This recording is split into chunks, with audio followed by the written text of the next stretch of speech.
When you run your hands over these old mimeographed police dispatch logs, I swear you can almost smell the stale precinct coffee. Oh yeah, the coffee and the just the sheer amount of cigarette smoke baked into the paper. Right. Today, for this deep dive, we have brought a huge stack of actual, really chilling cold case files right to the table. We are entirely transporting you back to 1964. Kansas City, to be exact. I want you to imagine the heavy, damp chill of an October morning. Mm-hmm. You got the neon signs from those late-night diners reflecting off the rain-slicked pavement. It's pure noir.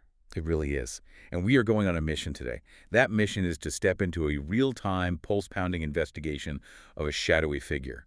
A figure known in these files only as the Butcher of the Bottoms. Which is, it's a profound shift from our usual source material, but Yeah. treating these documents as a real-time window into the past is just absolutely gripping. Yeah, it puts you right there. Exactly. You're effectively riding shotgun in a 1964 police cruiser.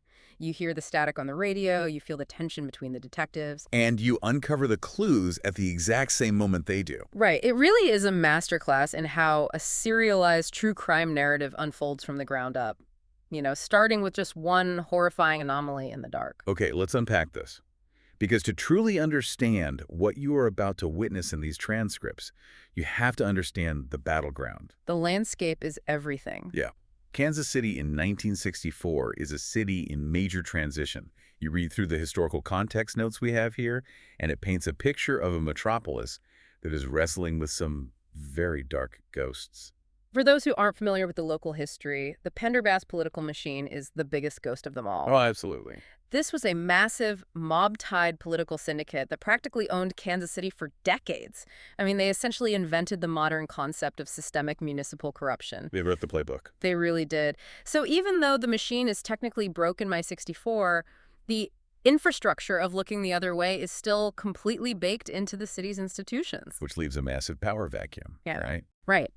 And filling that vacuum is the criminal syndicate known locally as the Outfit.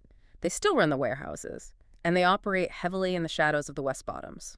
And visualizing the West Bottoms is crucial for you to get the vibe of these files. The area is defined by this dying livestock trade and massive industrial decay. It's gritty, it's isolated. It's empty at night. Completely. Yeah. And quite frankly, it seems like the absolute perfect place for things and people to just disappear. If we connect this to the bigger picture, the odds of survival in 1964 Kansas City are dropping rapidly precisely because the police are operating entirely in the dark. Yeah. The system is ill-equipped for a modern, sophisticated killer. The local authorities, you know, they're used to dealing with blunt force mob hits. Warehouse thefts, bar brawls. Exactly.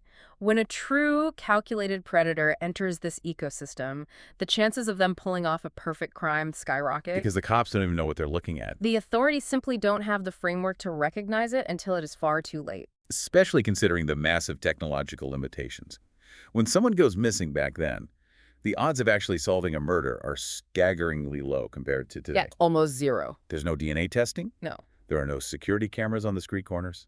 You don't have a digital trail of text messages or GPS pings from a smartphone to track a victim's last movements. It's a completely analog world. Investigators are relying almost entirely on raw boots on the ground.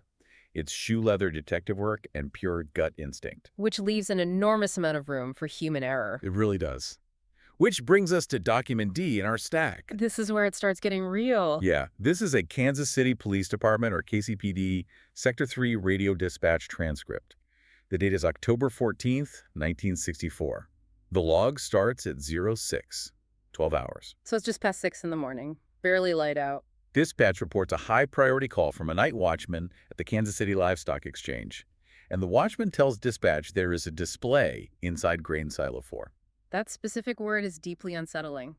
Display. It sends a shiver down your spine when you read it. And the two KCPD units that respond to this call give us a brilliant, albeit troubling, snapshot of the precinct's dynamics. The contrast between the two detectives is wild. We have Unit 402, driven by a detective named Sullivan. The logs just refer to him as Sully. Right. The personnel notes describe him as a cynical, heavily compromised veteran. Yeah. He's the guy who knows where the bodies are buried, probably because he helped bury a few of them for the outfit. He is the old guard. Then you have his counterpart responding in Unit 415, Marcus Thorne. This is such a crucial character in the file. Thorne is a forensic-minded black detective. In the 1964 KCPD, that means he is fighting an uphill battle every single day just to do his job. You can literally hear the friction crackling over the dispatch radio transcript. Oh, absolutely. At 0613 hours, Sully barks at dispatch to tell the watchman to keep his hands in his pockets and stay away from the silo door. Sully complains, "I don't need his footprints all over my scene." Notice Sully's immediate territorial claim there. But then, consider Thorne's arrival a few minutes later. At 0620 hours, Thorne radios Sully and asks, "You want me to stay back for the brass, Sullivan?" Which is heavy. That isn't just a procedural question. That single line is loaded with the heavy subtext of the 1964 racial reality. Yeah. Thorne knows his mere presence at a high-profile, bizarre crime scene might cause political waves with the white commanding officers. He is navigating a minefield of institutional prejudice before he even steps out of his car. Well, Sully's response over the static tells you everything you need to know about his priorities. Yeah. He asks who let Thorne out of the precinct, tells him to just get over to the silo, but warns him to keep his mouth shut around the yard workers. And why does he want him quiet? Sully's main concern. He literally says over the radio that he doesn't want a headline in the Morning Star newspaper before he's even had a chance to smoke his morning cigarette. It perfectly encapsulates the KCPD of the era. Sully is less concerned about the horrific nature of whatever is in that silo than he is about media leaks, precinct optics, and his own convenience. I have to admit, when I first read Sully's complaint about not having his morning cigarette yet, part of me related to that grumpy pre-coffee energy. Sure. But then you remember, he's standing inches away from a horrific, completely unknown murder scene. And it just sends a chill right through you. Well, it shows how desensitized he is. Or how hard he is trying to project that desensitization. Because Thorne's approach, however, is entirely different. Thorne is observant, careful, and scientifically minded in an era where most cops were just knocking on doors and shaking down informants. Here's where it gets really interesting. Because Thorne actually walks into Silo 4 at 0623 hours. The details he calls in over the radio are wild. They really are. He confirms a Caucasian female, mid-20s, but Thorne doesn't focus on the body first. He focuses on the floor. The environment. Right. He tells Sully, "There are no drag marks. There is no scuffing in the heavy grain dust that covers the ground." We really need to pause on that detail because grain dust is essentially a forensic sponge. It catches everything. It captures every single disturbance, every breath of wind, every footstep. By carrying the victim in and leaving no drag marks or scuffs in that specific environment, the killer isn't just demonstrating physical strength. What are they showing? They're showing an elite, almost obsessive understanding of trace evidence. An understanding that most agile police officers in 1964 didn't even possess. It's incredibly calculated. Very much so. And the visual contrast of this scene, as described in the supplementary reports, is staggering. Picture the absolute overwhelming grime of an industrial grain silo. It is caked in dust, it is dirty, it smells like livestock and urban decay. It's filthy. And right in the middle of it is this victim. And she isn't wearing street clothes or work attire. Thorne notes over the radio that she is dressed for a high society gala. Right. She is wearing a pristine blue velvet dress. The contrast of that pristine blue velvet against the industrial grime of the West Bottoms is a massive psychological signature. It's jarring. This wasn't a crime of passion or robbery gone wrong or a simple disposal of a body. It was a deliberate theatrical presentation. It validates the night watchman's initial gut reaction to call it a display. You nailed it. The killer wanted her to be found exactly like this. It is an exhibition. Even Sully realizes the gravity of it. He chimes in over the radio and says, "This isn't a simple toss. Yeah. Someone put her here like she was on a pedestal." Which is a surprising moment of insight from Sully. It shows that beneath the corruption and the cynicism, the instincts of a detective are still in there somewhere. And that leads right into Thorne's next observation. At 0623 hours, Thorne points out another bizarre detail to Sully. The hands. Yes, the victim's hands are wrapped in silk. Yeah. Sully snaps back instantly at 0625 hours. He yells at Thorne over the radio, "Don't touch him, Thorne. I mean it. If you get your forensic sweat on those bandages, Captain's gonna have both our heads." What's fascinating here is how Sully's immediate reaction reveals the deep divide in the precinct. Yeah, that forensic sweat comment. Exactly. He mocks Thorne's careful scientific methods by calling it forensic sweat. He is terrified of the captain's wrath over a contaminated scene, which highlights that old-school, rigid mentality. It makes Sully seem completely out of his depth, like he's just a terrified middle manager. I'd actually push back on that a bit. Okay, how so? Corrupt and defensive, definitely. But look at what happens next in the transcript. Sully is the one who steps up to the silk bandages, looks closely, and identifies the knot. You're right, he calls it right there on the dispatch log. He says it's a surgeon's tie. Exactly. He has the street smarts to recognize a highly specific knot, and his deduction from that observation is crucial. He immediately starts doing the math out loud. He says, this wasn't Big Sal's boys. Yeah. The mob doesn't use silk. In one sentence, he eliminates the local organized crime syndicate from the suspect list. The outfit, Big Sal, they are brutal, they're efficient, but they aren't tying perfect surgeon's knots in silk ribbons. That is the turning point in the transcript. The mob leaves a body in a ditch or the Missouri River to send a blunt message or to simply make someone disappear. Right. With the silk and the surgeon's knot, the suspect profile shifts dramatically.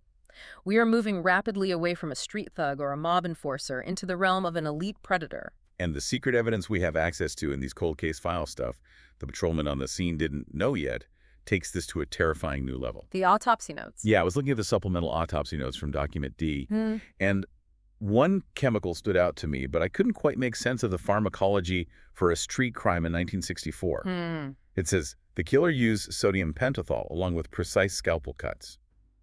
Can you explain what sodium pentothal is doing in a murder file from this era? That is a massive red flag. Sodium pentothal is an extreme, rapid-onset, short-acting barbiturate. You might hear it referred to historically as a truth serum, but it was primarily used as a surgical anesthetic. You didn't just walk into a corner pharmacy in 1964 and buy a vial of it. So how does someone get it? It requires high-level medical access. More importantly, it requires specialized, educated knowledge to dose it correctly. Because it's dangerous. Very. If you give someone too much, they die prematurely, ruining whatever twisted display the killer is trying to create. If you give too little, they wake up. Wow. Combined with the use of a scalpel for precise cuts, the profile of the Butcher of the Bottoms solidifies into someone highly educated, meticulous, and likely deeply embedded in the professional upper-class circles of Kansas City, bringing up the chilling possibility of a suspect like Dr. Eris Thorne. Which makes the institutional rot of the KCPD an even bigger disaster. Oh, complete disaster. Sully and his commanding officers are busy looking out for themselves, managing the mob, and trying to keep their names out of the Morning Star newspaper. They are out of their league. They are mentally and structurally unequipped to hunt a phantom who uses chemical anesthetics and surgical tools. They are looking for a wolf in the woods, but they are dealing with a phantom in a laboratory. But someone else is actually seeing the board clearly. Yes. The files introduce a totally unexpected variable into the mix, somewhere outside the police department entirely. Eleanor Vance. She's incredible in these files. She isn't a detective. She isn't a forensic expert. She is a society reporter for the Morning Star. Which is brilliant when you really analyze the sociological landscape of the crime. Think about the victim found in the silo. Right. The dress. She is in a pristine blue velvet dress, that is gala attire. Yeah. Who attends the galas? Who knows the elite social circles, the wealthy philanthropists, the politicians, and all the high society gossip? Eleanor Vance. Yes. While the KCPD is heavily compromised and battling internal politics, Eleanor is operating outside the broken system. She is the only one who possesses the specific cultural knowledge required to track a killer who targets the upper crust. We have some of her notes here, and it is a stark contrast. You read a mock-up of her column in the Morning Star, and it's all about who wore what to the charity gala, who was seen talking to the mayor, the subtle rivalries between wealthy families. Oh, the surface stuff. Right. But then you look at her private notes, and she is connecting that world of bright lights and champagne directly to the grime of Silo 4. She realizes this isn't an isolated incident. She is connecting the dots and seeing a serial pattern emerging, noting the disappearances of women adjacent to these high society events. While the cops are clueless. While the cops are still trying to figure out if it was a mob hit gone weird. So what does this all mean? For you, the listener, looking back at this historical case file, it highlights a terrifying reality.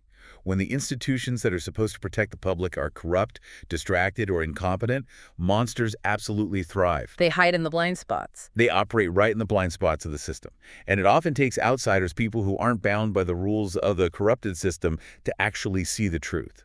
It's a classic hallmark of the noir genre playing out in real historical life. The system is failing, the shadows are deepening, and the official channels are utterly useless. Yeah. Stopping this highly sophisticated killer relies entirely on an incredibly unlikely trio. You have Marcus Thorne, a brilliant black detective marginalized by his own department. Right. You have Sully, a corrupt, cynical veteran who might just have enough grit and street smarts to break the rules when it counts. And you have Eleanor Vance, a society reporter who understands the opulent world the killer likely comes from. It is a phenomenal setup for a dark, serialized story. Because the one thing that is absolutely clear by the end of this deep dive, the odds of the Jane Doe in the pristine blue velvet dress being the last victim of the Butcher of the Bottoms are absolute zero. Zero. A killer who goes through the immense trouble of acquiring sodium pentothal, using a scalpel, and setting up a theatrical display in a grain silo is not a one-and-done criminal. No, this is just the beginning of their work. This raises an important question, something we need to carefully consider as we close the file on today's documents. The KCPD was focused entirely on the grime of the West Bottoms. They were looking in the shadows, expecting to find a monster lurking in the alleys and the abandoned warehouses.